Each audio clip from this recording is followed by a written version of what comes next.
Tips I have for dealing with arguments in long distance. My first recommendation is, if you haven't started long distance yet, to talk about kind of how you guys think you can argue and communicate healthily in long distance, so that when an argument comes up, it'll make it a little bit easier to work through. I know a lot of people say the thing of like, don't go to bed angry or like have specific things, but I think honestly it's just different for each couple and how each person reacts. But one thing that I personally think is very helpful is when you're talking through something that is upsetting you both, or like someone's upset, to call, because texting a lot of times you can misread what the person's saying, and also like if you're already upset you're gonna read it angry, so it's better just to call to work things out. A thing that's super helpful is figuring out what is kind of like the catalyst or what's starting an argument in long distance, because often arguments are repeat conversations where someone is doing something that the other person has like repeatedly said is upsetting them, or it's like a reoccurring problem that is coming up. So like getting to the bottom.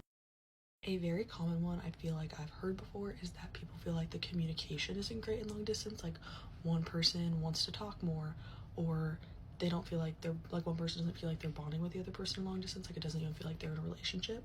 A huge tip I would have for that is utilizing Candle in your relationship.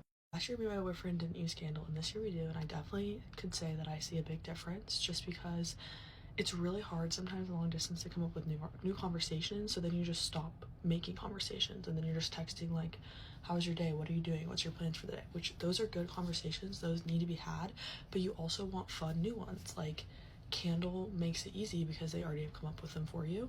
I think it also can help bring a little bit of fun to date nights too, because I'm a big believer in still doing date nights even if you're in long distance, and I think that's something that could help if you're like in an argument stage, is like maybe you guys just need that connection, that time together. Another thing that can really help is just like working through and talking about boundaries before you go in long distance, and if you're already in long distance, talking about them. Like if arguments keep coming up and it feels like you guys are on different pages, you probably need to set boundaries and like talk about what you guys are each comfortable with, so that the other person or both people aren't just like upsetting each other the whole time. The biggest takeaway from this with how to deal with arguments in long distance is it's really about communication, and remembering even in your upsetness or like whatever, that you guys are on the same team, you guys both want to do long distance, you guys are both working for this, and like you can get through any argument as long as you guys are working together. So I hope this helps.